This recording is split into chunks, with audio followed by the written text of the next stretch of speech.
It's Kelly Hughes Live.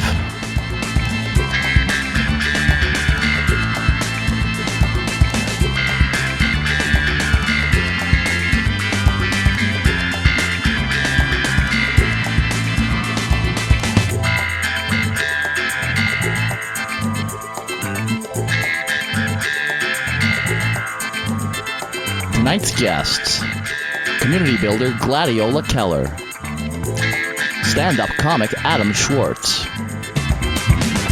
musical guest Johnny SiZZle.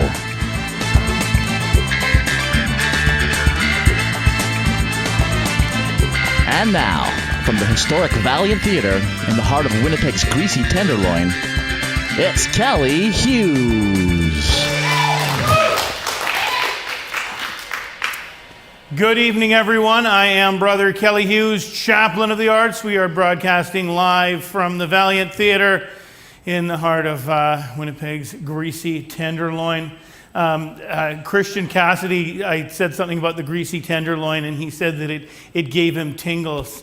Christian Cassidy, the local historian. So I don't know why that excited him so much. I'm hoping that Qualico one day will create a new development and call it Greasy Tenderloin. Because they have all these, the names like, River Run and Falcon Ridge and Lion's Den, all these things, and they have none of those things, But I think if you were going to do some stuff around here, definitely Greasy. Would definitely work. So glad to have you all here. We've got an exciting show for you. The pandemic's over. Yeah, put your hands together for that. After struggling for so long to deal, for months and months to deal with the pandemic, the government finally figured out what to do. You just close the testing facilities, and then you have no numbers to report, and then you don't report the numbers, and then the pandemic's over. So everything has worked out really well for the Premier. Does anybody know who the Premier is? Who's the Premier? Heather something. Heather Stephenson, yeah. I was out at Salisbury House because my mother's 92. Salisbury House with my mom, my 92-year-old mother, and we see Heather Stephenson on the TV there, and my mom says, I knew her parents, and I think she's doing such a great job. I'm gonna phone her and tell her what a great job she's doing. And I said, you know what? I don't think the Premier answers her phone anymore, is my guess. But you go ahead, you give her a call. So the pandemic is over. We've all gone back to our normal things. People are going on trips. People were going to like Mexico in July. People were doing like the long delayed. What do you call those things when you get married? A destination wedding. Anybody go to a destination wedding this summer? Anybody get married this summer? Anybody still divorced, still not yet divorced from someone that you probably should be divorced from, but you haven't sorted it out yet?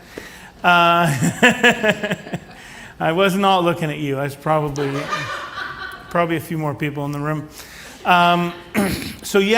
We did all our stuff. We had our nice summer. I drove around in my little truck, like you saw in the video, and I am getting, this is just coming in, just breaking this news. This is very tragic. This is coming out of England. The Queen of England has just died. Apparently she died doing what she loved. She went out the way she wanted to go. Do we have the footage, Scott?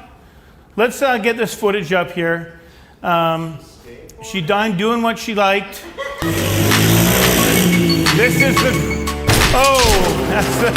thank you, Scott. That was the Queen, died in a horrific motorcycle jump.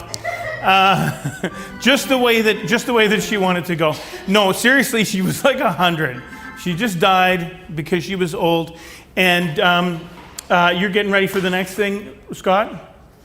Yeah, okay. Don't show it to everybody yet, but due to the fact that the rest of the royal family is not super popular, there's some different things going on. One of the sons was friends with the guy who didn't kill himself, who was Epstein. Yeah. One of her sons was pals with Epstein. So the monarchy, due to that, the monarchy will now be headed by. Can we get this up here on the screen? Queen plus Adam Lambert. That's the monarchy is now going to be headed by them, and the rest of them they're being cut loose. But yeah, so I drive around in my little truck and do my stuff. This actually ramp that I've got here is my piano delivery ramp, and I had to deliver a ramp the other day to Westminster, and I try to avoid Wolseley, because it's just one big friggin' bike lane now. Sorry, if you're listening out there, Andrew, I know you love your bike, but it's very hard to deliver a piano when there's a bike lane and, the big curb on it. And so what I actually did was we actually had, you can't even back up. Like, I got a really little truck, and I could normally go on the sidewalk, but it's Wolseley, so everybody's got all their stuff growing over the sidewalk. So I actually had to back up down the bike lane. And the cops passed me, and I'm backing up down a bike lane, and I didn't have my seatbelt on or anything, and they just ignored me. They just kept going, and we had to do that to get the thing out of there. But we had to get out quick, because as we were getting out, there were a bunch of cyclists, and they were coming after us, and they had they had their crocheted slingshots, and they were shooting patchouli at us. It was very, very awful, so we had to get out of there quick. But it's interesting driving the truck, because there are a few people that I think don't quite know that the pandemic is over, or they're kind of feeling like maybe it's still going. Still people catching COVID, and you're like, I mean, come on, that's so 2020, or is that what it was? 2020? I don't even know what year it is now. Some people wearing their masks because they want to be safe, and then there's people that have the mandate freedom things still in their trucks, right? And I mean, it's a little bit like they're like the guys that walked around for many years wearing their salmon 1999 Pan Am Games windbreakers. I mean, we're a little bit. What's your problem now with the government, right? But they had all the F Trudeau stuff, and they wanted to use it. And I don't mind saying fuck. It's just that I didn't want to put those two words together, because I thought some algorithm might send me, into the dark intellectual. What do they call it? The dark intellectual web. The intellectual dark web. Yeah. Anyway, but so there's still those guys, and when I'm in my little truck. I always get people that, I'm sitting in a light, so it's a right-hand drive, so I'm sitting there, and there's always somebody right here, right? And they want to, they're honking at me, they're waving, they roll down their window, and I usually ignore them, and sometimes it just kind of, they're right there, so I roll down my window, and they're like, boy, that thing must get good mileage, right? I'm like, yep, it does. Do you know what kind of mileage does it get? I don't know, man. You don't know? I'm like, I really don't know, honestly. Where'd you get that? Japan. Boy, that must be fun to drive. Yes, it sure is. And you know what? It's a great way to meet guys. And then they're like,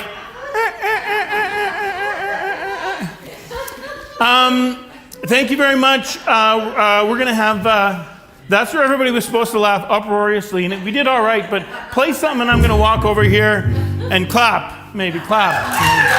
Okay.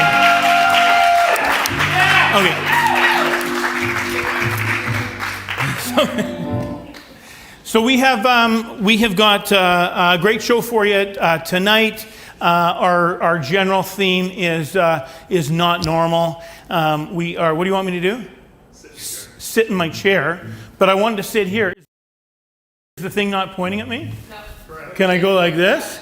Am I on the thing? Is it smooth? You don't. So smooth. I thought we'd have a little bit more flexibility. Put your hands together, please, for Scott, who has been. working for at least 2 days straight, and we were only 5 minutes late. I guess I will go sit in my seat because this is not very. It's a bit hard to when you get older to kneel. How do I look? These are nice flowers, which are from Louise. Thank you, Louise, from her garden. Put the hands together for the flowers. Beautiful. What kind of flowers are those, Louise? They're Jerusalem artichoke, and it's just taking over my yard. Oh, okay. Do they have actual artichokes? That's No, they have roots that are called sunchokes, and so you dig them up after the frost, and you kind of eat the roots and probably there. Oh, that sounds terrible. I don't know if anybody could hear that out in the video land, but that sounds terrible, eating roots. Has anybody here had an artichoke? Has anyone eaten an artichoke? Yeah? Are they just like, you can pickle them, right? But have you ever eaten like a raw one? It's tough, eh? It would just would just give you the farts, probably, like cabbage. Anyway, a great show for you today. We are raising some money to build a wheelchair ramp. As we continue to sort of get things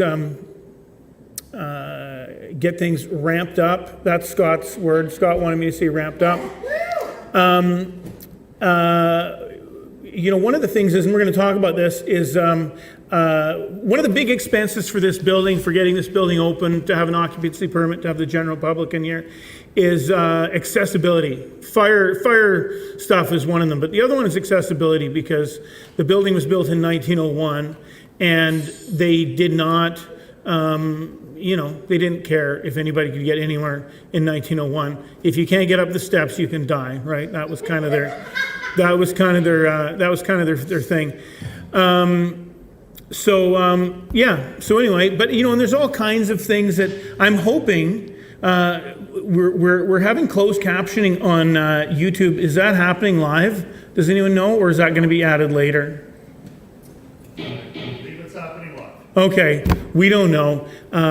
So there's technology, and we're trying to, we want to make things accessible, because there's all kinds of people that are not normal, like me and like Jimmy Pants over here. And one of the things, the main thing that makes, thank you, you had too many artichokes. The main thing that makes me not normal is I have mixed state bipolar, disorder, which means that I get everything all at once. Depression, anxiety, agitation, which means I'm terrible to live with, is the short version. Thank you for putting up with me, Andy. Appreciate it. Yeah.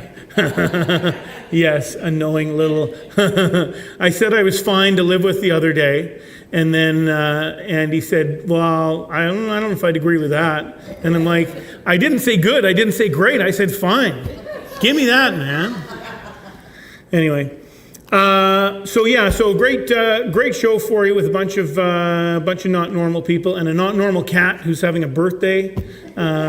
We used to have on the other show, on the other show we had on the old show. This is like our 90th show or something, and back in the day when we did the show, we had people from the wildlife rehab place come on and bring eagles, and we had greyhounds once, and all kinds of different things. All we could get this time was a kitten with a spinal injury. So you kind of get what you get, right?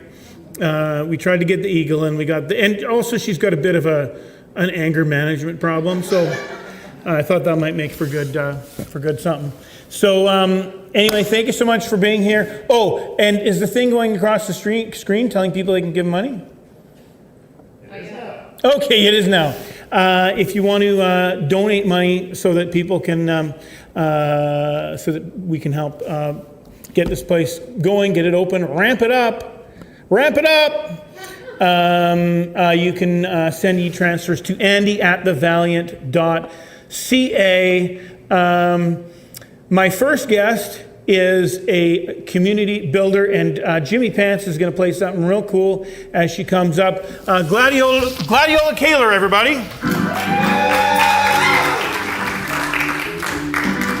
Are you stuck in there?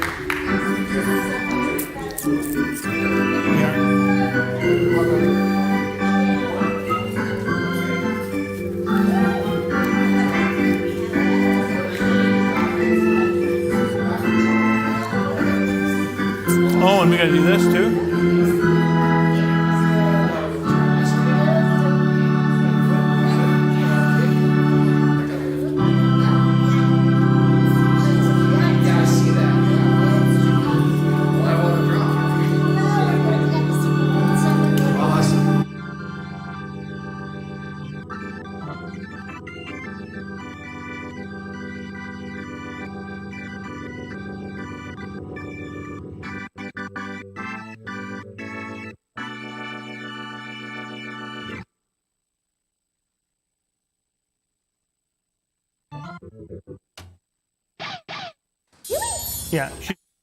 Yeah, don't lose it. So you got us both?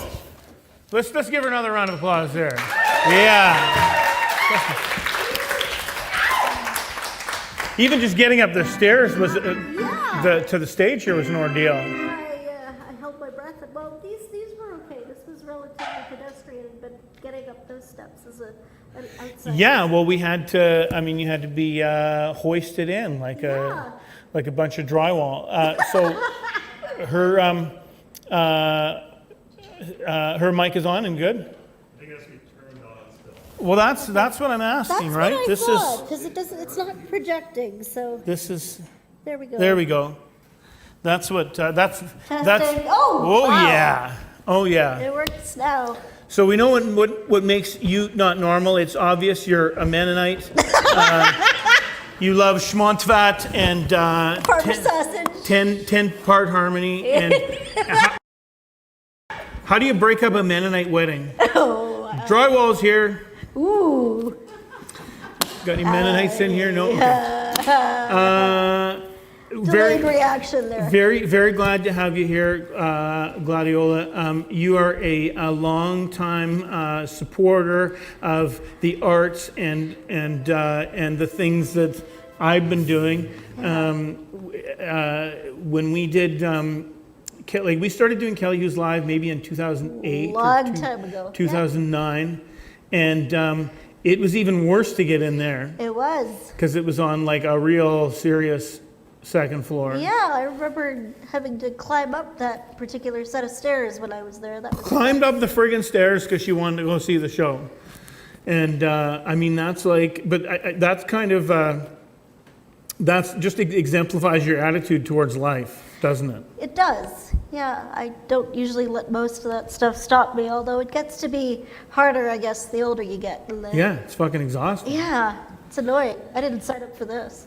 I want my money back. What did you sign up for? I don't know. I guess I was just hoping that I would be able to perpetually do what it is I've been doing for however many decades. So we'll see. Was now you have been using a wheelchair all or most of your life? I have, yeah. I was born with cerebral palsy. I was a premature baby, about 3 months. So it's fairly common with preemie babies. I think the stats are 1 in 3. No. Yeah. So no. I said oh. Sorry, not no. It's like what? No, you're wrong. Wrong. Yeah. Let me mansplain preemie stats to you. So yeah, that's the background. A little bit of the background, anyway. This is not going well. Was your family supportive?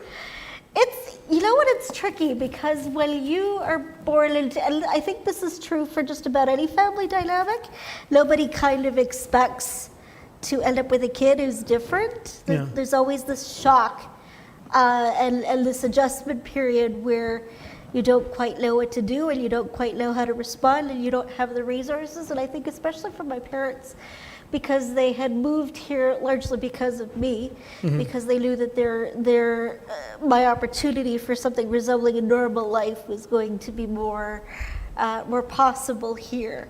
Sorry, But- moved here from where? Sorry, I'm originally from Paraguay, which is in South America. Yeah. There's a lot of Mennonite colonies down there. Still. And still probably So- some Nazis hiding, right? Probably, although I would suspect most of them were in Argentina. Oh, yeah, okay, fair enough. And I'm not saying your family were Nazis at all. I'm Promise just you saying- they're not. Nope. But they were supporters of the Nazis. Do you know, they were supportive? Not the family directly, but Sympathizers. let's there we go.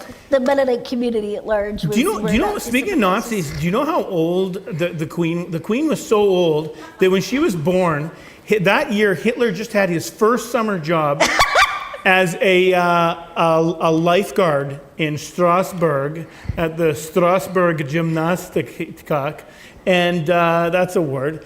And but they didn't ask him back the next year. He was not popular. This is a real story. You're making No, this no, up. no, Okay, no. got it.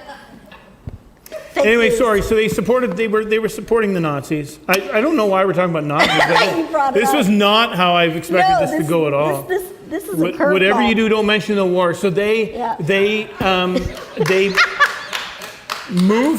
moved from Paraguay They did. to Winnipeg Yeah. to get you a better life. Yeah. To Winnipeg. To Winnipeg. For a better life. Yeah, I know. There's a punchline. Well, it has its moments and it's provided some benefits. It's just a huge adjustment period, though. You go from plus 40 to minus 40. That was not something that they signed up for, I Yeah. think. That took a while to adjust to. Yeah. And then the whole language barrier, and then you don't know how to access anything or whom Yeah. to talk to or whom to reach out to for help. And so all of that is a learning curve. So it was tough on them. And I think there was always this hope that there would be some magic fix or something that was Yeah. gonna, wave a wand and have it be gone or what have you. So that didn't happen. And I remember at some point, I don't know, some expert, specialist, whatever, something had come to my classroom to give a lecture to the class on my particular condition. And one of the things that this person took pains to reiterate was, oh, there is no cure and you live with this forever. And I just remember at that moment going, and I thinking to myself, do my parents know about this? Because, and I literally came home and I was in tears and I said, will you still accept me the way I am? Is it okay if I don't get better? And I think my mother was genuinely in shock because she didn't know that I had sort of been carrying this fear, or that I wasn't going to be accepted in this body. Yeah. So that was tricky. Yeah. Well, I think that the world is set up for normal, right? Yeah. Whatever normal is, that whole, it's a whole range of things, and it's, I was talking about the architecture before. I mean, Yeah. all these, Winnipeg is a city with all this old architecture. I know. This building is 1901, and it's great, and it's beautiful, but it's got 9 friggin' stairs in the front. Yeah. And it's like, one of the things that I do for a living is move pianos, and every time I move a piano and I happen to be moving it into or out of a place that's right at grade, Yeah. I'm like, why isn't every place like Like this? this, yeah. Why do we need all these stairs? Yeah. Yeah. And but they just didn't. That's not how they did anything, and it's so many. So many things, it's architecture, is very difficult for somebody who uses a wheelchair. Yeah. But then also there's lots of, we're trying to closed caption this, and I'm hoping that Yeah. it works. I don't know if it's going to come out all garbled or what. But there's so some of the technology is catching up a little bit, but Yeah. I still think it seems to me that everything is still basically set up, even though they say, well, you can build this building, but you have to have 2 accessible suites. Right, Right. yeah. Like they'll have an allowance, where they've got a couple of handicap spots. Like an afterthought. Yeah, and it's not like how can we do things better? Because even language is another way to oppress people. Yeah, it's incredibly tricky. I'm just thinking about, there's any number of examples we can use, but thinking of my own situation, like words like, for example, physically challenged. I hate that word. It sounds like a euphemism to me. Mm-hmm. It sounds like if somebody were to say, well, if you just try hard enough, you can, overcome this, functional limitation.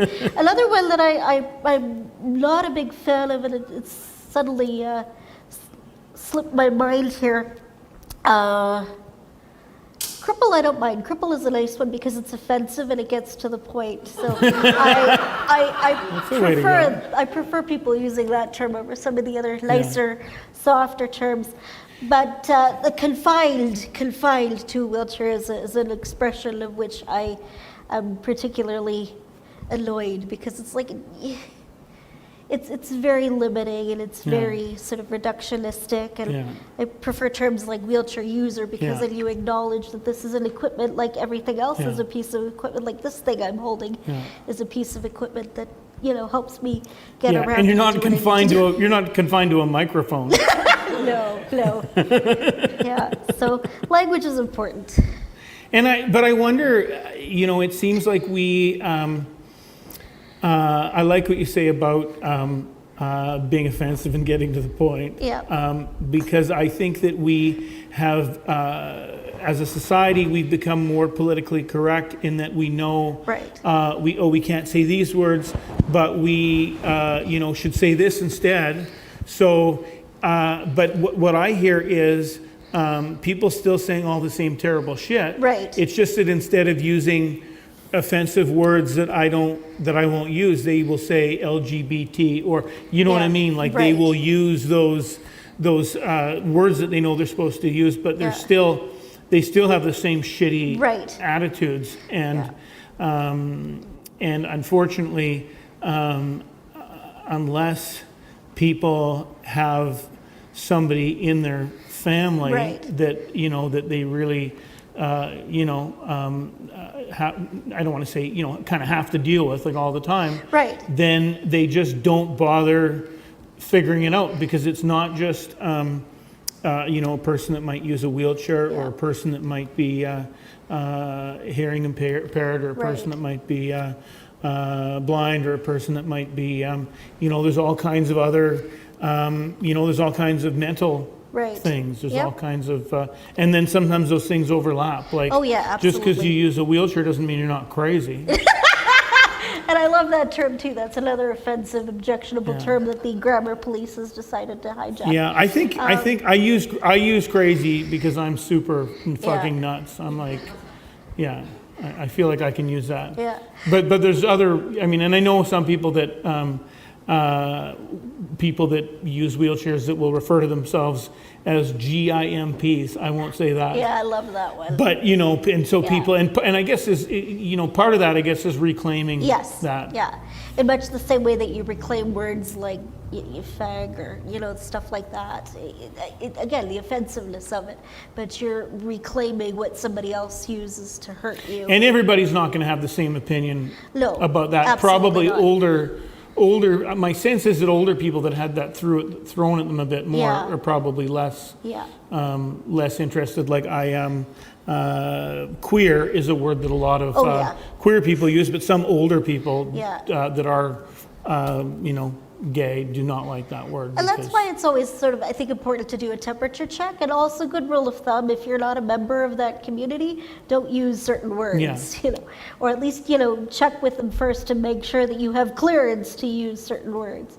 So I think that's important, because the language is designed for the community that it's built around, not for somebody who's not a member. So while I call myself a cripple, I might, and again, it depends on the context. If somebody else were to come up to me and call me a cripple, and that would, I think, create a different resonance than me calling myself a cripple.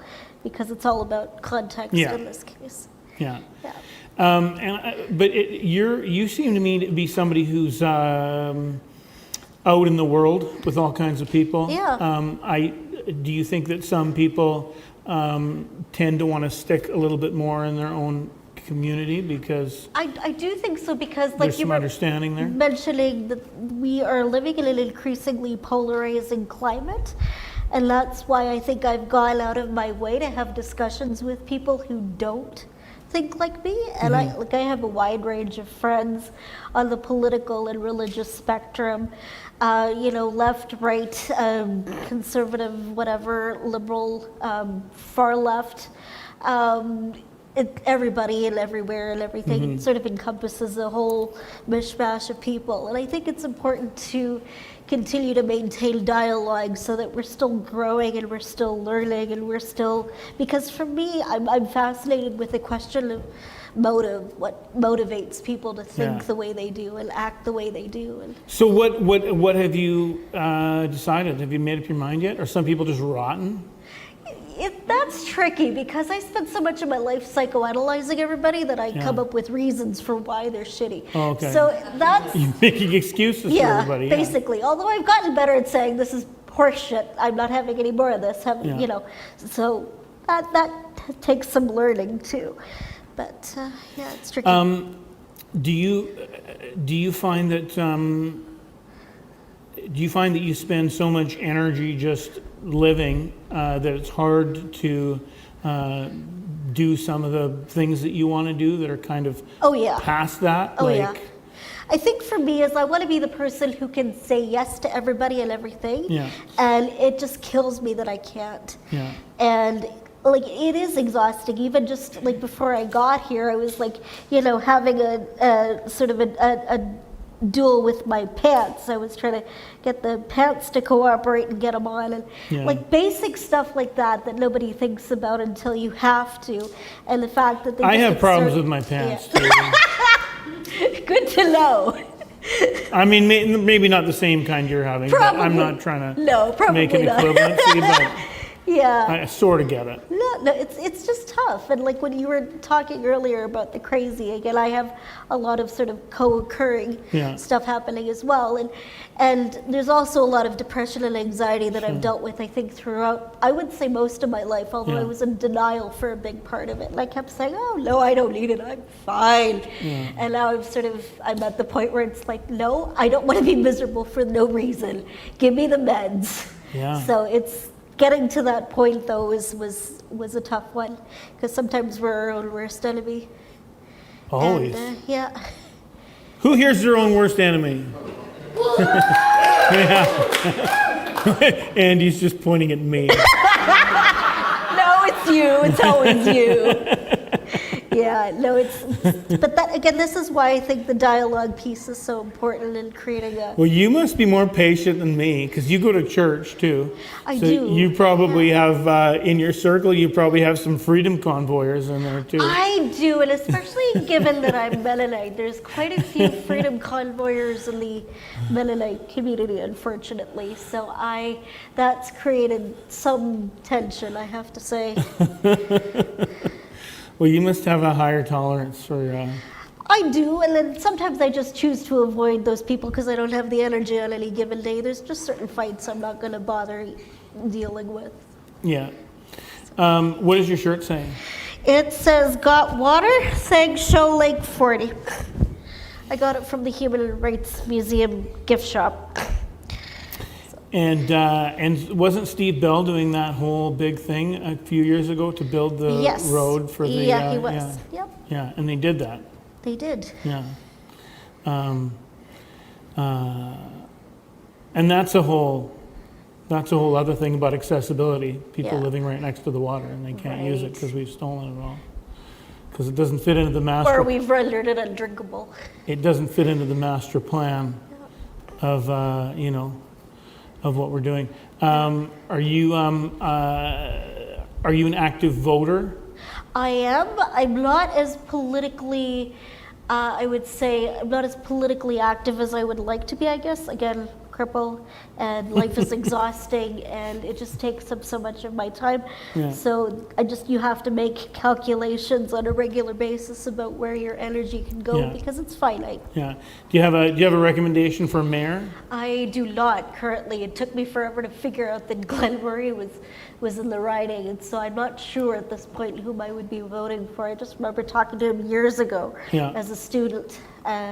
And I can't even remember what I asked him, but he seemed genuinely engaged and interested in people. So there's that. But beyond that, I don't know too much about any of the other candidates at this point. So I'm going to hold off on giving any opinions. Okay, we'll call you a wash then. Got it. Well, thank you so much for coming. Thank you for eating some tacos. They were good. Thanks so much. I don't know who brought the tacos. Everyone. Aaron did some of it. I did some of it. I bought some of it. Did we run out of guacamole? No, we didn't run out of guacamole. There was a big kerfuffle about whether or not we were gonna, and it was my fault. And Susan brought too. And Susan and Barb are at home. Hi, Susan and Barb. If you are out there, not Susan and Barb, I don't want your money, but everybody else, if you want to help us get the Valiant open next year and make it accessible for folks like Gladiola, and when I say that, there's nobody like Gladiola, but you can. It's coming across the screen still, right? You can do an e-transfer to andy@thevaliant.ca. It's so great to see it. You know, you always, when we had the old bookstore, Aqua Books, you were always such a big supporter. I practically lived there. Yeah, and you know, it was always even actually before we got to our last place too. Yeah. So I guess that just means that you and I are both old. Fair enough. Yeah. I'll run with that. Those are new glasses, aren't they? I got them online on zinni.com. Yes, that's where all the cool Do you think people they would are give getting me? the glasses Yeah. now. Do you think they would get? Will they sponsor the show? That'd be handy. Yeah. Yeah. Well, thank you so much. Everybody give a round of applause. Gladiola Kehler. I guess I need to give this thing back. Former Nazi sympathizer. Not for the Nazi sympathizer, just a disclaimer. Still. Not ever. I never have been a Okay. Nazi sympathizer. Just Okay.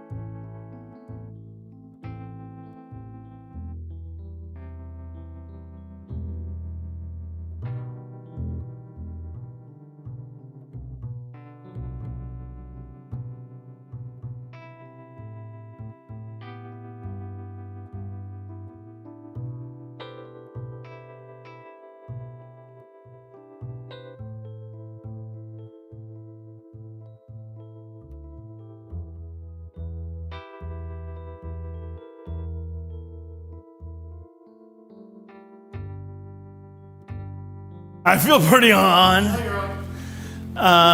We have got. If I sit on this chair, will the thing pick me up? I don't want the mic, but will the camera pick? Am I in camera? Well, thank you so much, Gladiola. Now she's pointing our way. Everything is so complicated. I should check to see if I have any messages. People telling me. Okay. Sometimes people text me during the show and they say, I can't hear anything. I can't see anything. Brad is listening at the back. Everything's good, right, Brad? Yep. Bradley Graybeard says everything is good. I've been told that I'm not supposed to read poetry, my own poetry when I'm on the show, but I'm not good at following instructions. So I'm just going to do it. This is one of the things that I do for my mental health to kind of keep, I don't want to say keep sane because I'm far past being sane. I'm not going to, like Gladiola, there's no cure for me. But But one of the things I do is write, which just helps. I think I said that backwards. The summer at the end of the world. The summer at the end of the world draws to a close. Dog days weather hangs on urban corn, grows tall in adventurous yards.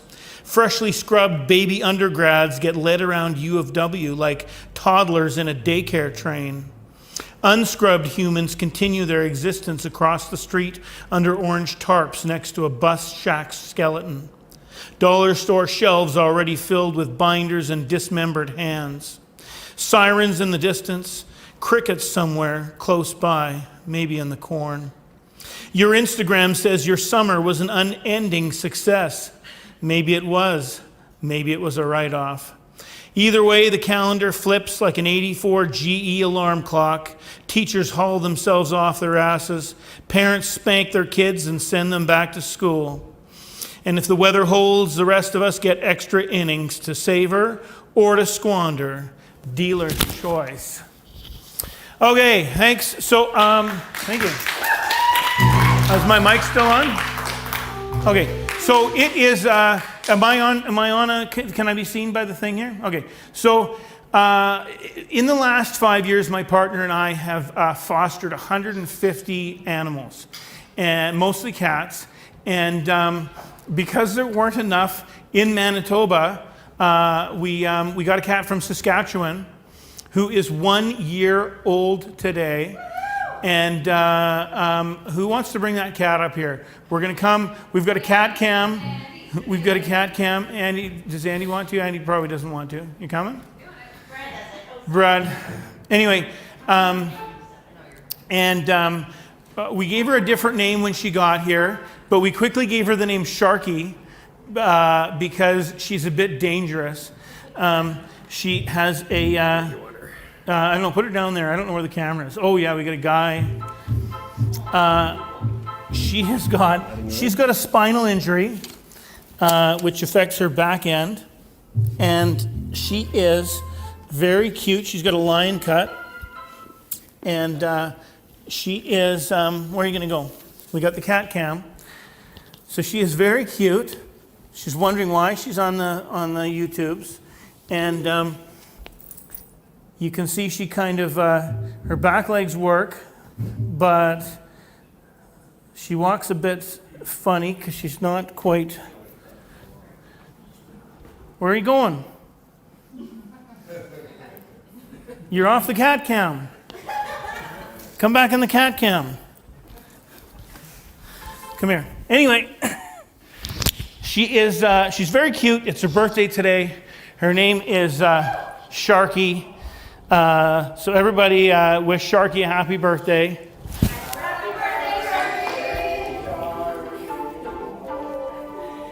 And she likes a little rub like this. And if you rub her too much, she bites you real hard. And that's why we call her Sharky, because she's always sharking around. Always running around, sharking around. Okay, well, I thought she might bite me, and I thought that would make for good TV. But here, why don't you go that way? The cat cam will follow you. Okay, she's gone. Thank you very much to Cliff and the shark cam. There we go.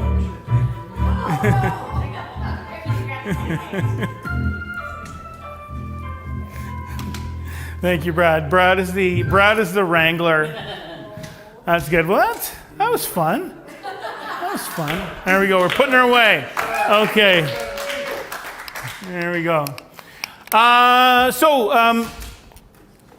One of the things that I've been most excited about tonight is somebody who is a legend in punk, a guy who is also a bit nuts himself. Fair enough?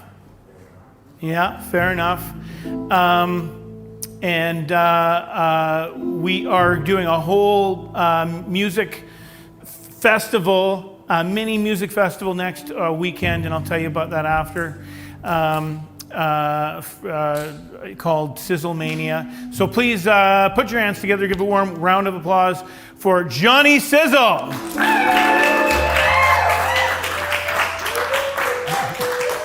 Do you want to, here, come on.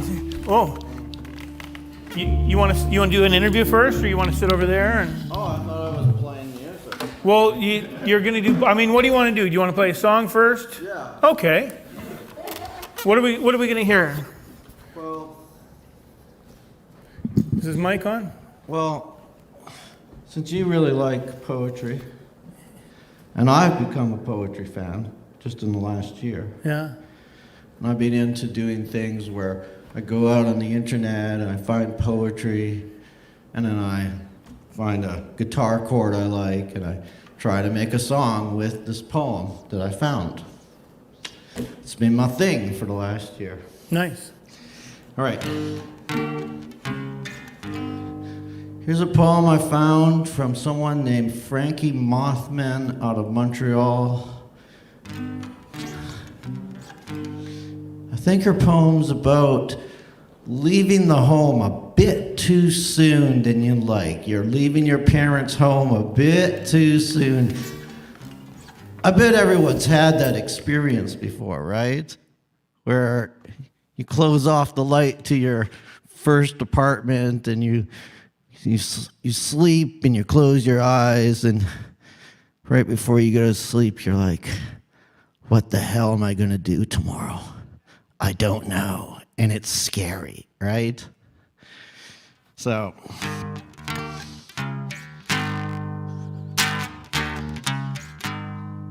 I'm going to call this Destructo Teens.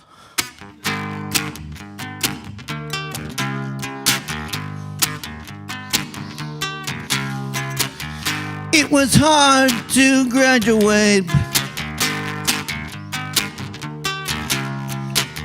It was hard to graduate, but we all make mistakes when we are teenagers. We talk it through to make it okay, and we toss it to the sea to wash it all away. Wash it all away.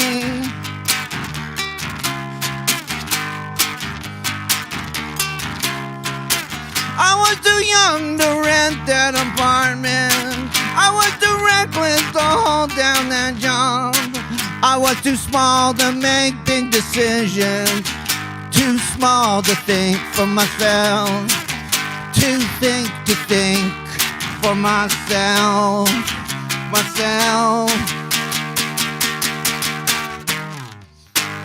Watching adults fall apart, teaching me unhealthy ways to show you love. But now I see immature coping with denial. Learn to communicate, learn to communicate, learn to communicate. Talk, yeah. Talk, yeah. Talk, yeah. Talk, yeah. We should have talked, yeah. We should have talked, yeah.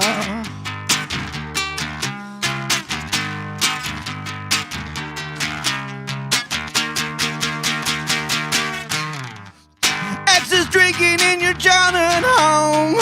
I stumble home on the street I grew up on. The fireworks in the old schoolyard, they look so different from when I was a kid. I don't remember how they looked before. I don't remember how they looked before. The fireworks, how did they look before?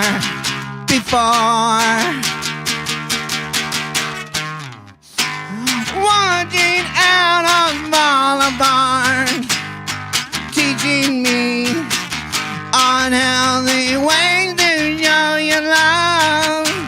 But now I see immature coping with denial. Walking out of Boulevard, teaching me unhealthy ways to show you love. But now I see immature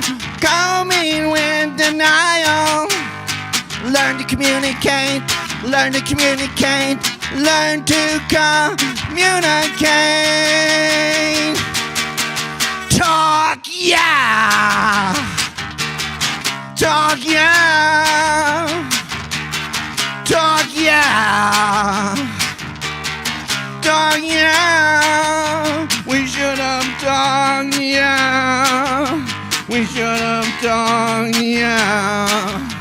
We should have talked, yeah. We should have talked, yeah. You were right there. I was right there too. There was no one around. We could have said it to each other. There's nothing stopping us. Now it's over 20 years later.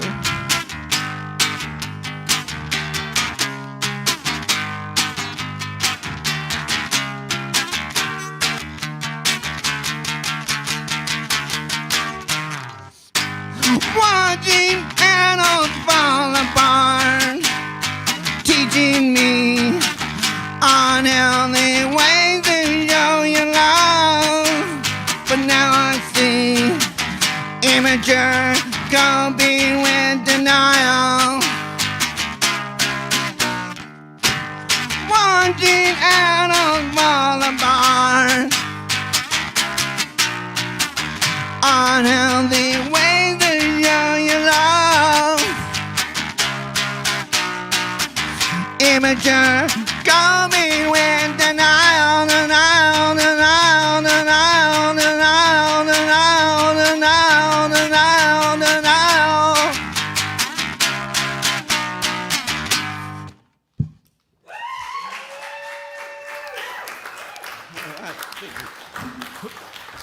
Who here is having their first SiZZle experience?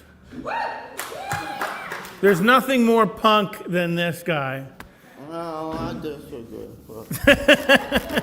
Well, here, okay, he's gonna turn this on here. Oh, I remember these. Yeah. I used to do a cable access TV show, so Am I on here I too? remember how to hook these on, right? Yeah.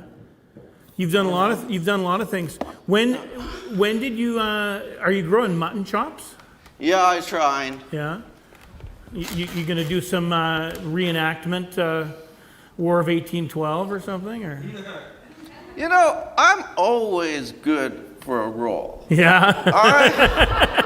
Now, Could you have played the Queen? you know, I would give it a shot. Yeah.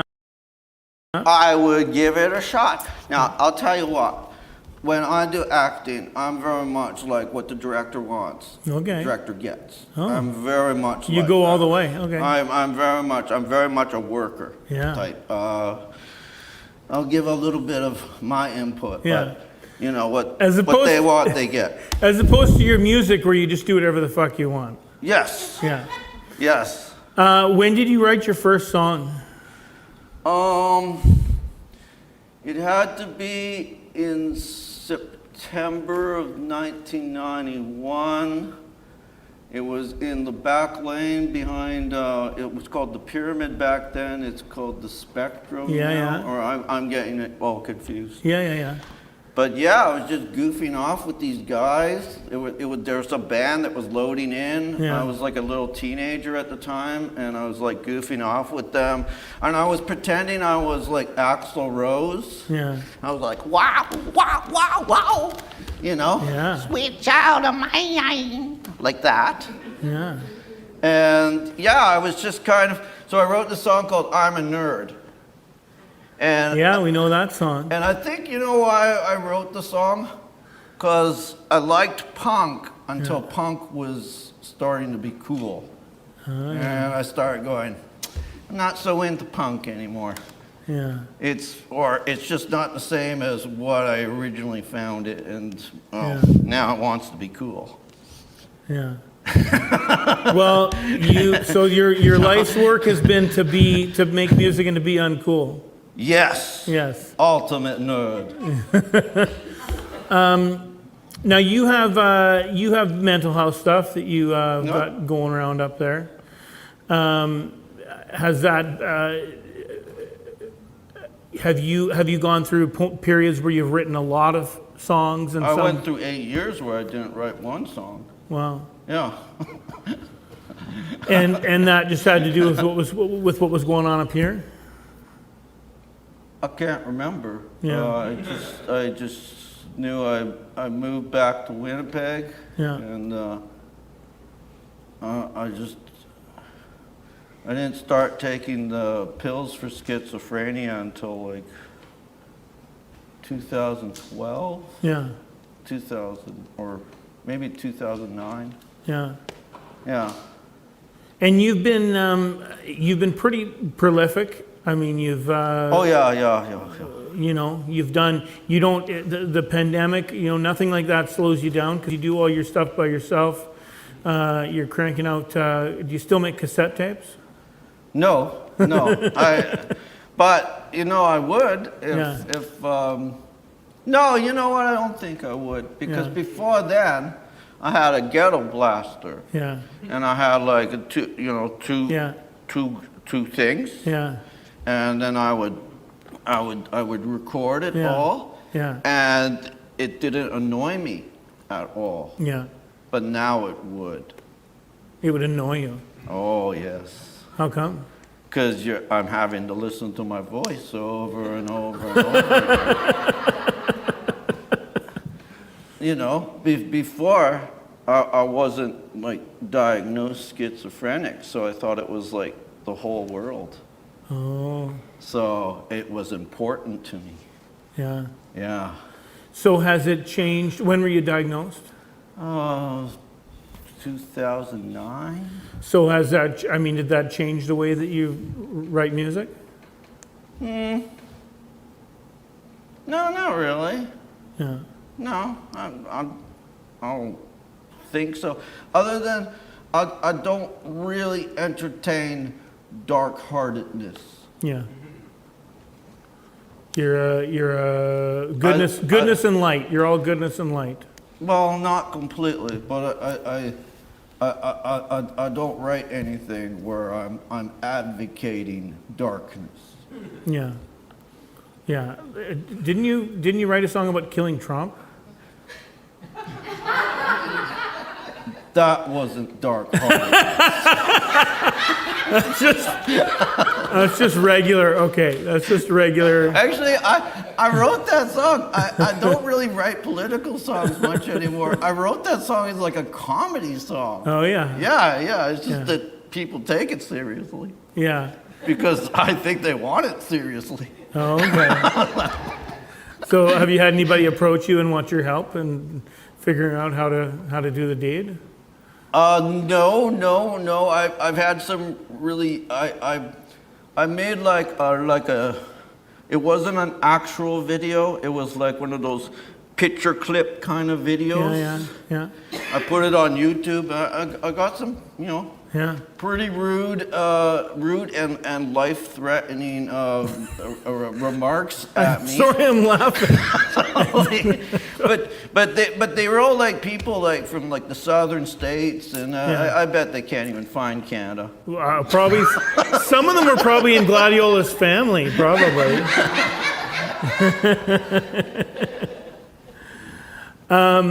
So you are what kind of thing? So now you're interested in poetry, and you're interested in taking what somebody else has written and turning that into a song.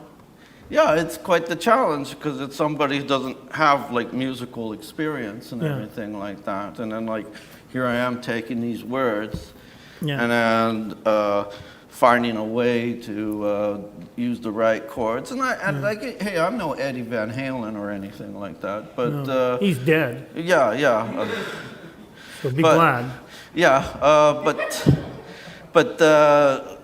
it's just something that I've been doing and stuff like that, and just been kind of looking all over the internet for poems and. Well, and you said on Facebook the other day, you said that you thought you might try to take one of my poems and turn it into a song. Yeah, but I got distracted. Oh, I was hoping that would have been, I like that poem a lot. Oh. There's that line of what's it? The smell of poverty permeates. Permeates? I don't know. Maybe. Permeates. Maybe. I'm Uh, fairly prolific, so I don't remember what I said. Anyway, wait. anyway, I was singing some really good power chords for that Okay, one. okay. And as like kind of like the course of the song. Nice. Yeah. Nice. So I look forward to hearing that. I can wait, though. I mean, I'll just wait my turn. Could you write it out for me, like, or maybe I could Yeah. find some scrap paper and write it out for me. Yeah, we can. Does can somebody write this out? Do we have any paper? Do we have any paper? Somebody find some. Okay, Celia's gonna find some paper. I'm gonna find this and send it to who? Celia. And if you want to donate, thank you. We've got a few donations in already. It's andy@thevaliant.ca. We accept e-transfers to build the Valiant, and to this is one of the things when we get open. One of the things that I'm interested in doing is having.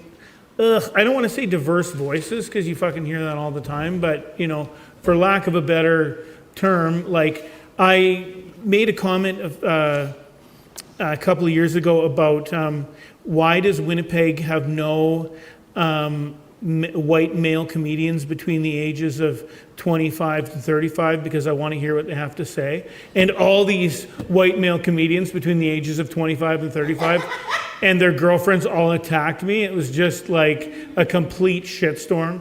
Sadly, I lost my plumber because he was a part-time, but I mean, when you go, and maybe Adam and I will talk about this after, there's a lot of the same samey, with kind of people's experience and whatever. Well, now I got to find this here. Okay, it was about being in the person's house, and It was very visual. One of the things, well, and everything that I write is, most of it is from somewhere I've been, something that happened. I mean, as a writer, I embellish a little bit, mostly because I just can't remember what actually happened.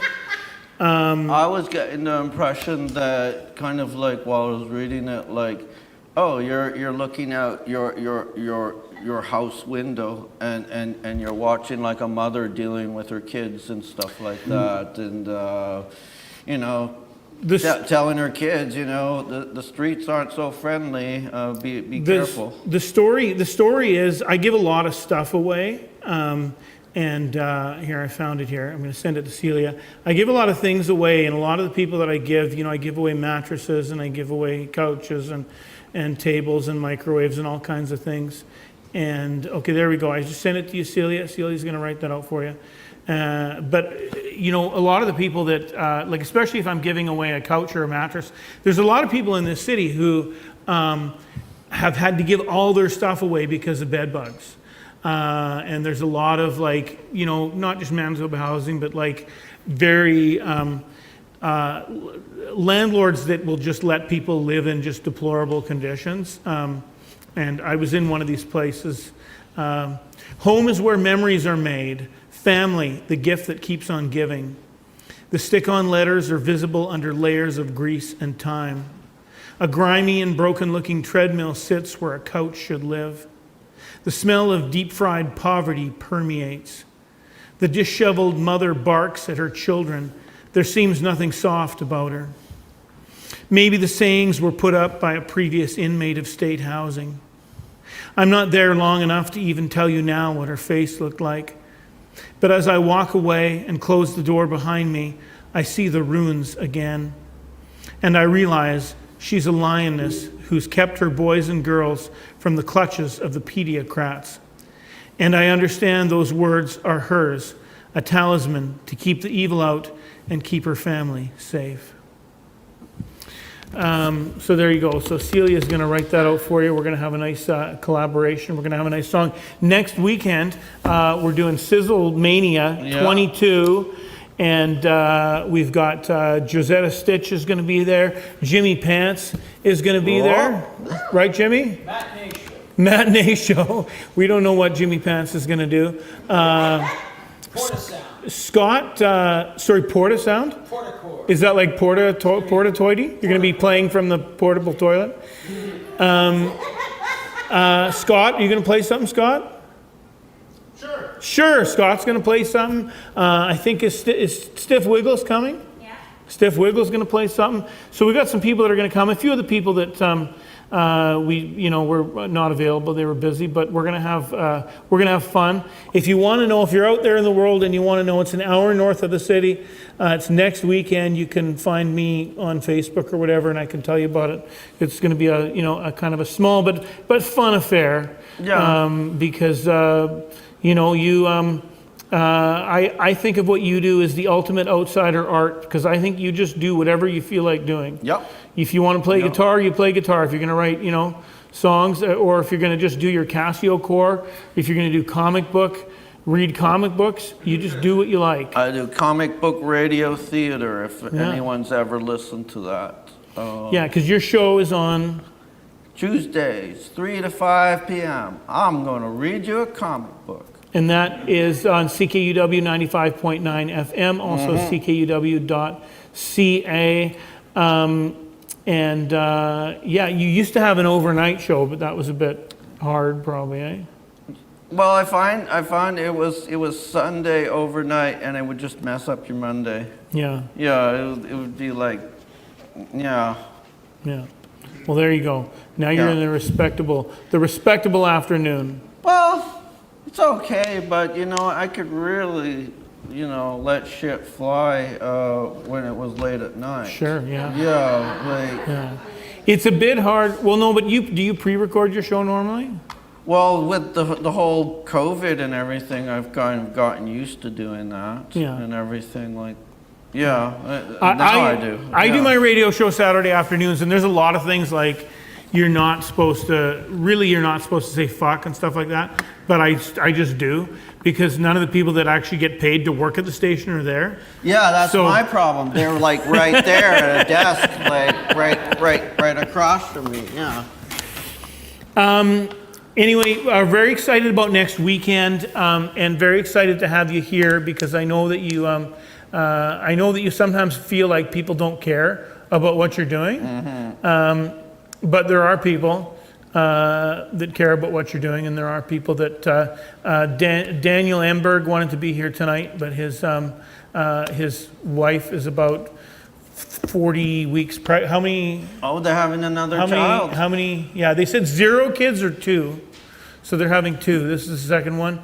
Very big and ready to pop. How many weeks do babies come? Does anybody know? Alexa, how many weeks does a baby come? How many weeks does it take for a baby to come? This might answer your question. A baby is 37 to 38 weeks old. Thank you. Nobody knew. Nobody knew. I had to ask Alexa. Alexa, who is Johnny SiZZle? Here's something I found on the web. According to fandom.com, Johnny is the secondary deuteragonist of Kingdom Hearts, tragic emotion, and the protagonist of Illusional Twilight. Oh. What the fuck? Well, that's interesting. I don't know. That's news to me. Congratulations. That sounds very exciting for you. I'm personally amazed that somehow I wound up being Johnny SiZZle. Yeah? Didn't you just call yourself that? Well, you shouldn't be that surprised. No, but I wonder, because it started off with a cable access television show. Yeah. And sometimes I wonder to myself, okay, here's how it happened. I was doing my cable access TV show, and I was only calling it Winnipeg Entertainment Watch. Yeah. Pretty boring name, right? Very, yeah. And I would go on there with my name that my family gave me, Martin Howell. Pretty boring name, Super boring, yeah. Okay, so terrible name. I had this band on, and they were like a local band. Yeah. And 2 of the members of the band they were people that I knew from my childhood growing up. Yeah. Okay, and I didn't really know anything about punk very much at all. I just knew, and I had it in my head that punk only came from Los Angeles and London and New York City and stuff like that.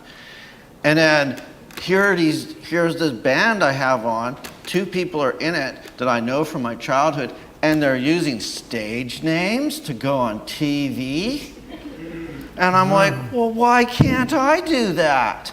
And then like, so I think about it all the time from that 5-minute mark of going from like the television station like green room to up into like their control room. And I walked in there and I said, that's it. We're changing everything. The show's name's different. I'm gonna call myself Johnny SiZZle. Wow. And then I went, and now, that would be like September of 1990. And well, that's and like, but it makes me wonder, what if in that 5 minutes I just thought, these old friends of mine, complete nonsense. I'm just gonna use my name. They can go on their own little trip. Or what if you'd given yourself a dumb name like Jimmy Pants? Right? Yeah. I had no say in that. Oh, sorry, that's your given name. Sorry. But it makes me wonder if my life would go completely different and stuff like that if I didn't in that little 5-minute span if I decided not to have a stage name. It seems hard to believe that would change your life either way, but anyway. I don't know. It's something that I have to think about. Something you think once about. In a while. Something you think about. Yeah. Something you think about. Do you want to play another song for us? You know what? I've been wanting to do something lately. Okay. Taking this off. He's been wanting to do something lately. There I am, fooling with Johnny SiZZle's pants. So, sorry, Jimmy. Sorry about the drive-by, man. That was, I get it all the time. Okay. No, I'll sit it down. Okay. You know what? I got this cigarette pack in my pocket, and it's bugging me. Okay. Are there any people who are fans of another Montrealer named Leonard Cohen? Well, you won't be a fan of me once I'm done. I've decided to do a cover of his. It's from his Death of a Ladies' Man album, late 1970s. It's in his New Yorker coked out days. The song is called I Left a Woman Waiting.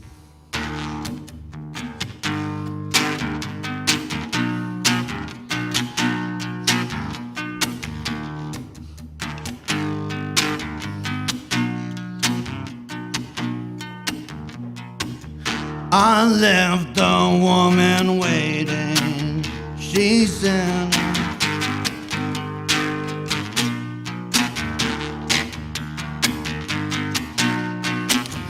I left a woman waiting, I met her sometime later. She said, I see the dead in your eyes, I see your eyes are dead. What happened to my lover? What happened to you, lover? It happened to you, lover. It happened to me. To me. To me.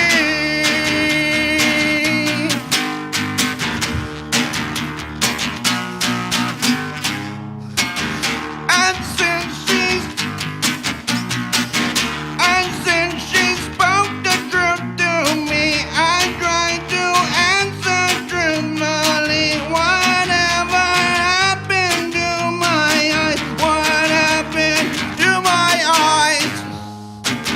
What happened to your beauty? What happened to your beauty? It happened to your beauty. It happened to me.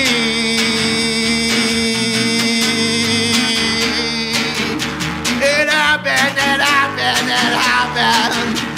Happened to me.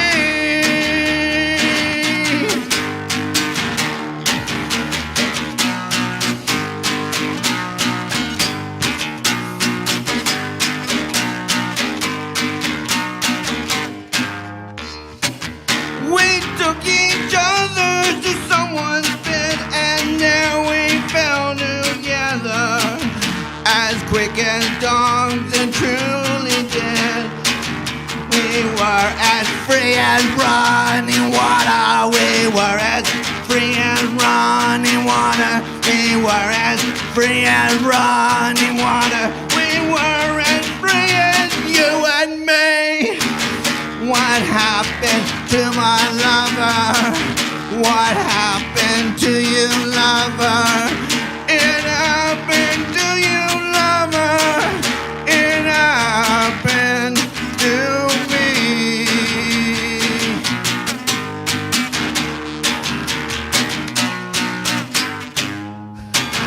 What happened to your beauty?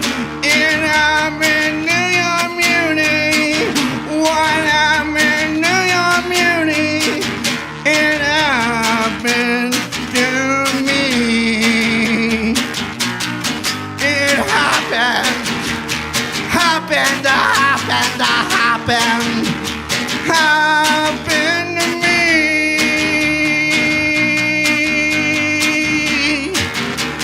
Happened to me.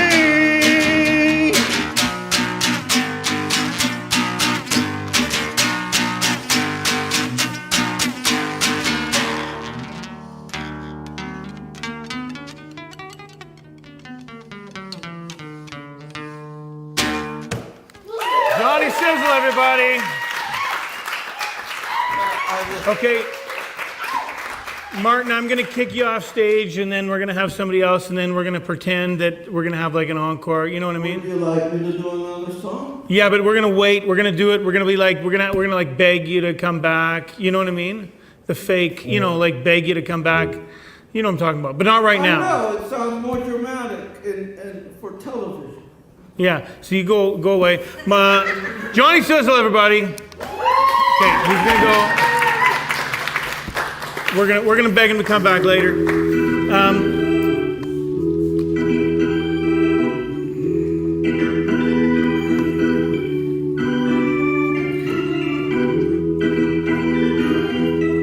Thank you. Wait, I'm not ready yet for him. So I just want to. Okay, thank you. Thank you very much. Thank you to those of you who are still here. I just love hearing Martin play. You know, the thing that we're doing next weekend out at the farmstead, just an hour north of town, SiZZle Mania 22. So named because Martin loves wrestling, and also, you know, we all have a bit of a mania about SiZZle.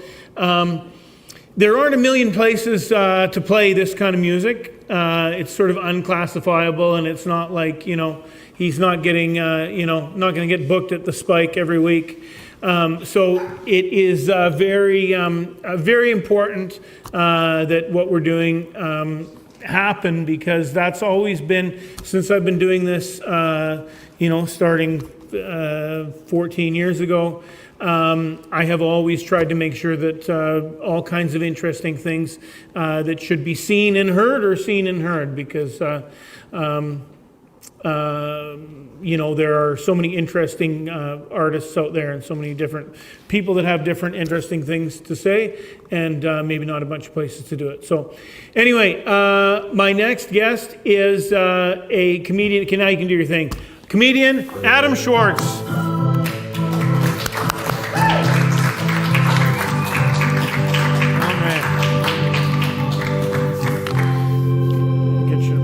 You got to turn it on at the bottom there. I think it is not on.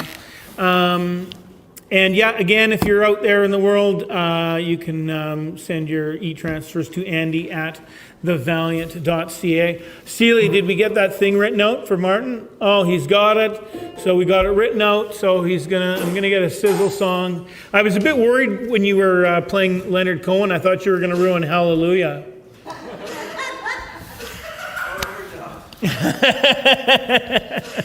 Did we get it on there? I don't think it's switched off. Okay, here, let me do it here. I think it's just a. There, let me do it. Oh, it's attached to you. He wants me to go right in there. And okay, there we go. You always get that one guest that wants you to go right in for the crotch. That's all right. Very happy to have. Shot. Can you hear him? I think his thing is upside down. His mic. It's fine. Okay. I'm sure the Pants are very proud of Marty.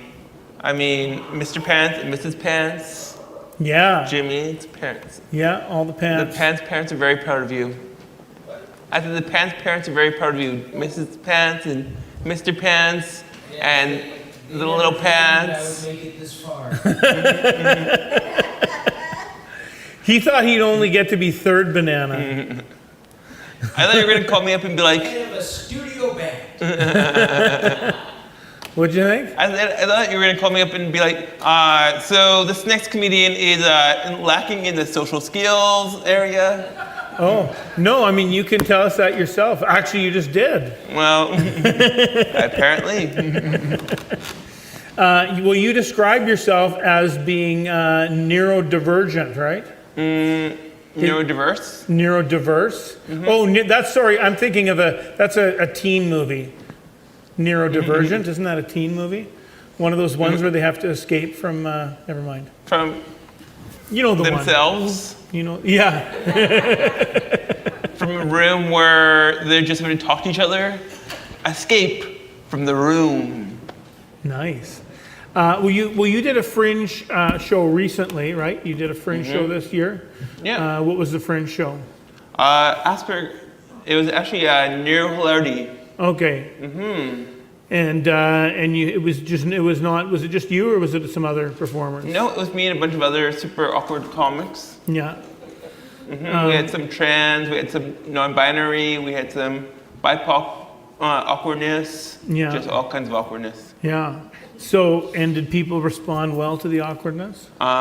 People always respond well to the awkwardness. As they should. As they should. How long have you been doing comedy? No, I thought you were going to say, how long have you been awkward? And I was going to say my whole life. I came out awkward. When did you come out as being awkward? Yeah. They always knew there was something a little different about me. When I was 12, my mom called me in the kitchen. She was like, I've got some bad news. And it was like, what, we're out of Pop-Tarts? And she was like, no, honey, you've got autism. And I thought for a second, thank God. Because you wanted there to be Pop-Tarts. Of course. I get it. I'm right with you, man. I'm right with you. So how long have you been making audiences laugh? Intentionally or unintentionally? Either. Dealer's choice, man. Dealer's choice. Well, I'm 37, so I guess about 37 years. Yeah. And intentionally then? How about intentionally? I don't know. Probably in the last 12 years. Yeah. Was it hard to break in? Because you heard what I was talking about before with kind of, there's a real club, right? There's kind of the white boys, neuronormative club, whatever, Being hetero. white comic between the age of 25 and 35, which I was at the time. But you know what I mean? Like all these guys, I've heard comics I've heard one guy come up and tell a bunch of jokes and then the same guy's got the same fucking jokes because he's got the same life experience, right? And one presumes your life experience is a bit different. Was it kind of I'm trying to get more life experience, ladies. So were you, was it hard to break into that kind of scene or? Yeah, sometimes you just have to break out and create your own scene. Yeah, so you've made your own scene? Yep, unintentionally and intentionally. Yeah, did you just find all the awkward people you could, and you're kind of like a Robin Hood. Yeah. I robbed all the rich people to give to the awkward people. Yeah. Rich people can also be awkward. Oh, yeah. In a different way, though. Yes. Oh, yeah, okay, like Mr. Burns, I see. That was the intention. But,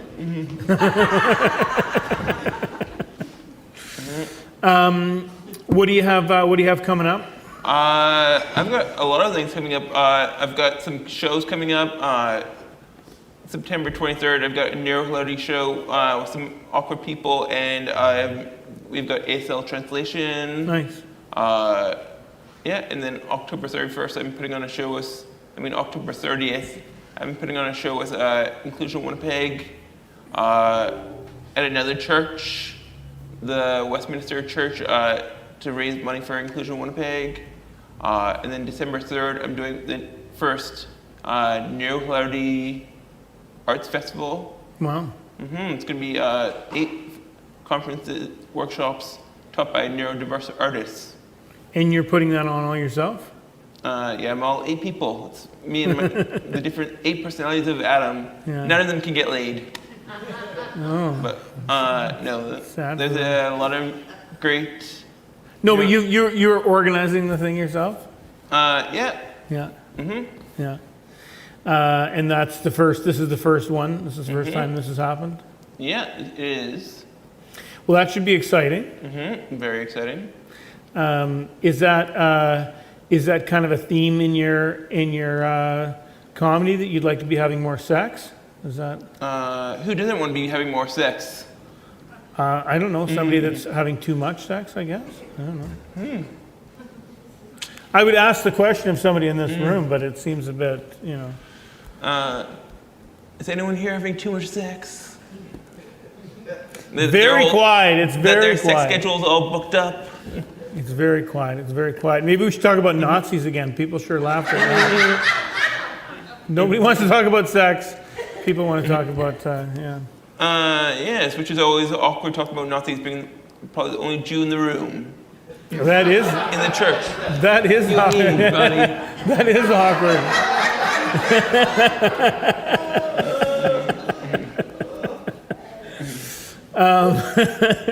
Where does your comedy come from? What things do you think are funny? Everything's funny. Everything, yeah.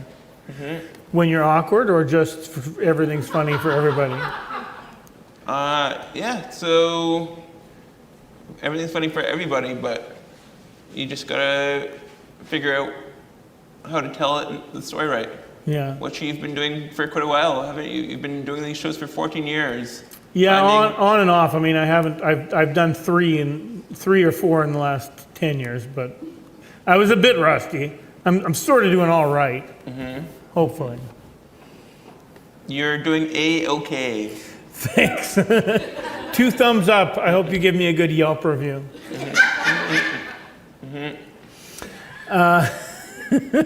So are even sad things funny?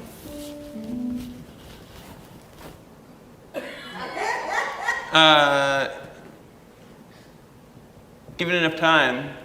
Okay, yeah. Enough space. Sure. Well, people were making jokes about the Queen, and I didn't want to say too much about it because the best one I saw was the one about how it means that we can finally leave our elbows on the table. Oh yeah. Okay. Yeah. Yeah. It's a good. That's a good clean joke. Good clean Queen joke. Are you a clean comic, or are you all over the place? I'm not as cheeky as the Queen. Yeah. But yeah, I'm working on a show for high schools, which is supposed to be squeaky clean. Yeah. Which is tough. Yeah. Has anyone ever told you look like Mr. Clean? Yeah. That's what I'm going. That's what I'm going for. That's exactly what I was going for. I mean, he's great. He's He was one of the sex symbols of our time. Yeah, absolutely. Thank you. Yeah. You wouldn't. Mr. Clean's having too much sex. I'll tell you that.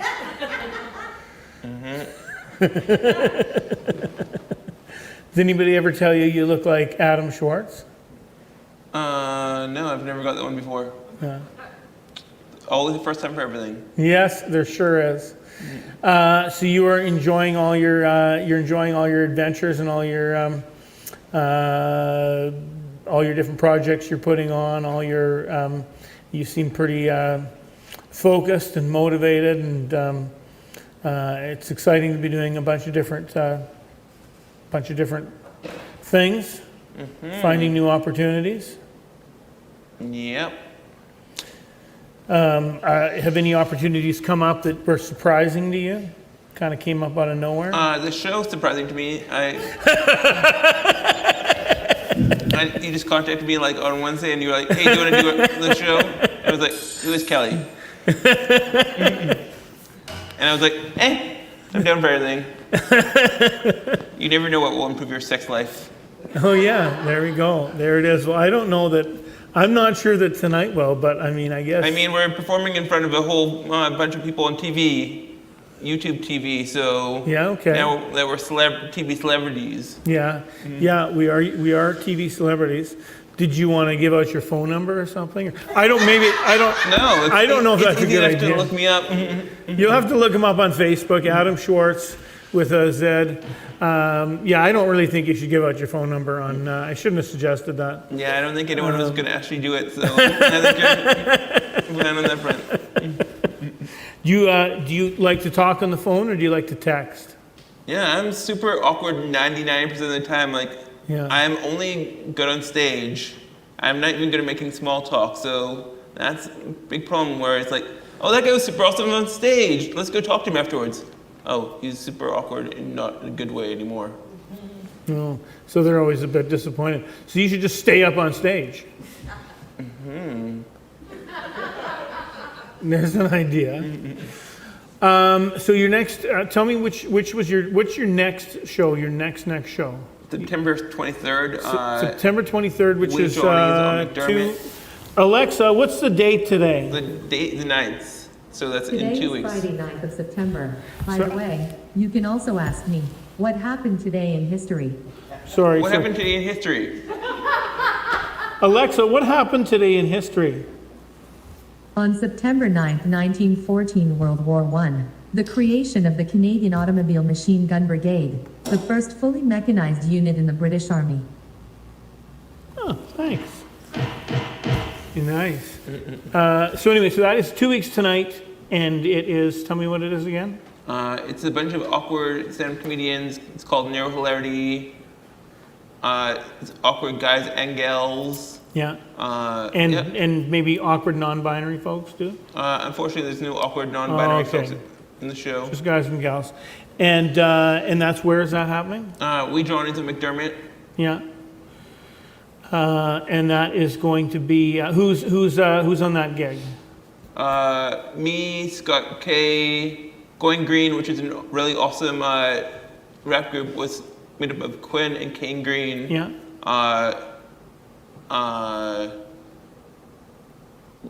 Lyric Emery, and a lot of other awesome people. Excellent. Great. Well, that sounds like fun. Well, people should definitely check that out. Thank you so much, Adam, for coming on such short notice. We appreciate that. Check out Adam Schwartz in 2 weeks at Wee Johnny's. Put your hands together for Adam Schwartz, please.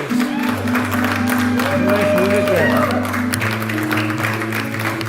Awesome. Thank you so much, Adam. Thank you very much, awkward Adam Schwartz.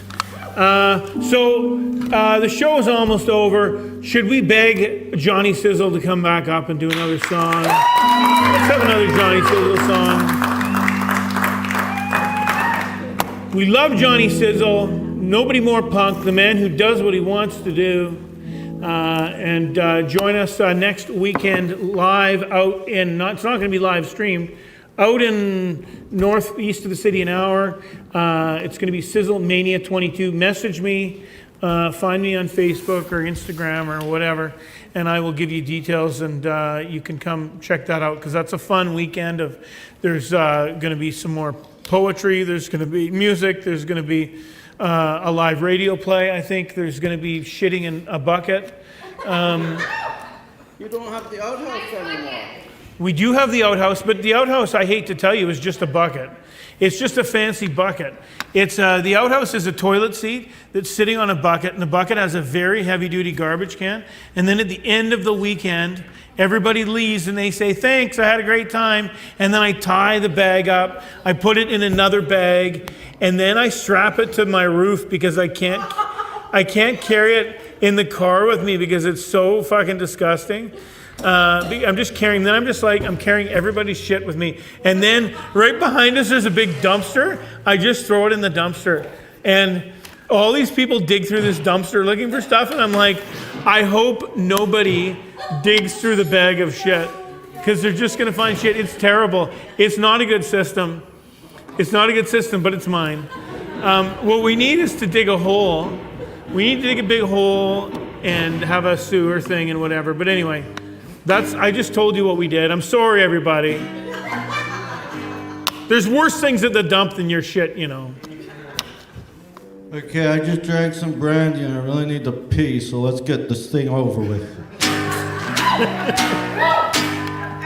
Okay, this is a poem I found online by an Anglican priest out of Oxford, England. His name is J. Holmes. And he wrote a poem about how he thinks gay people should take part in the church, and not just in the services, but in every single part of the community, even what he does himself. And when I really looked at the poem, I thought to myself, what I'm really seeing here is, if you're an individual and you're interested in something and you want to take part in that community, you should do it anyway, no matter who you are as an individual. So, I don't know, it connected with me. And I was playing these power chords right in front of my computer. And it was time to rip.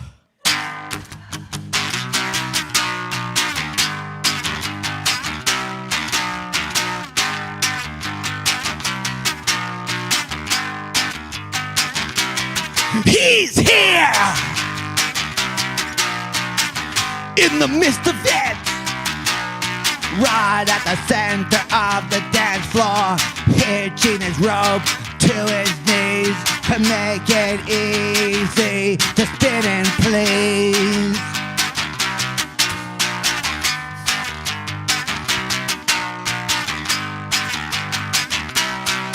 At some point in the evening, a boy will touch his hem, the hem of his robe, his holy, holy robe, and he'll beg to be healed.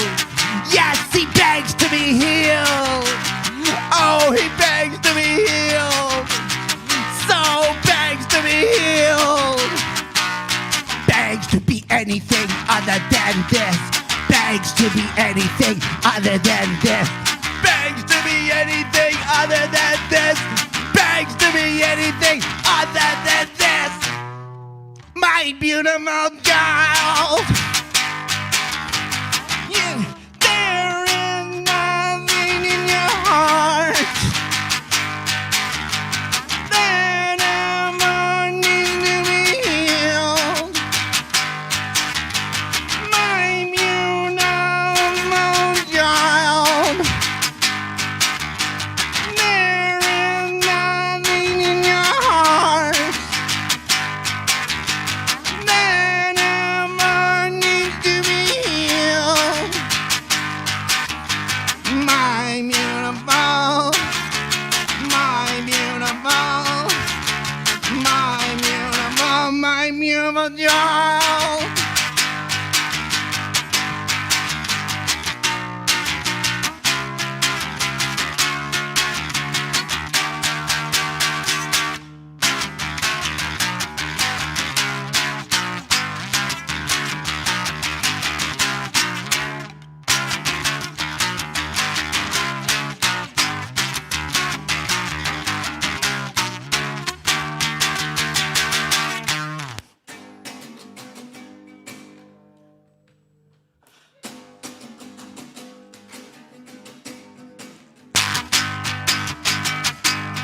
save there.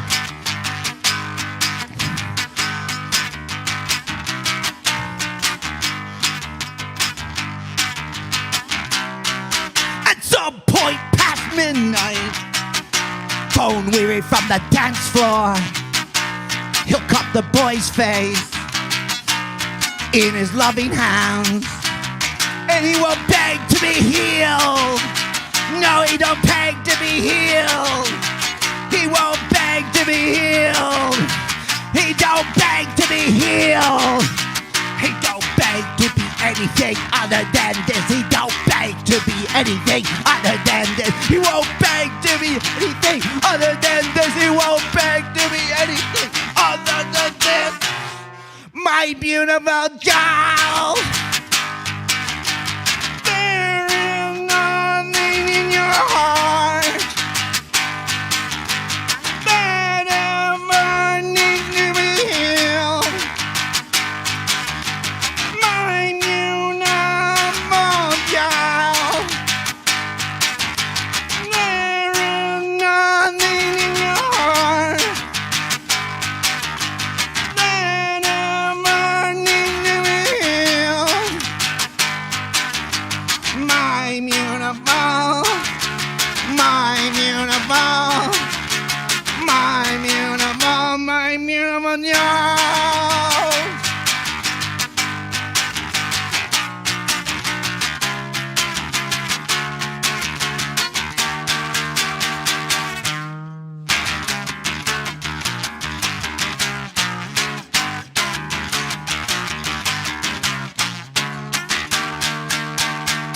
My beautiful child, there is nothing in your heart that ever needs to be healed. My beautiful child, there is nothing in your heart that ever needs to be healed. That ever needs to be healed. That ever needs to be healed. I heal, I heal, I heal.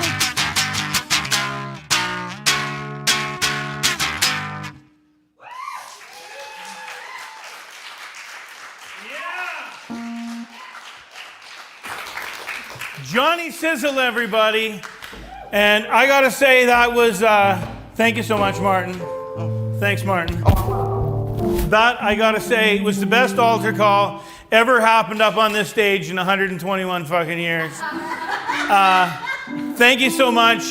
Join us next weekend outside of the city, SiZZle Mania 22. If you want to know about that, message me. Thank you so much to my other guests, Reformed Nazi sympathizer Gladiola Kehler, awkward and lonely comic Adam Schwartz. Thank you very much to Mr. Jimmy Pants for doing this business over here. Colin and Cliff, not quite sure what they did, but thank you.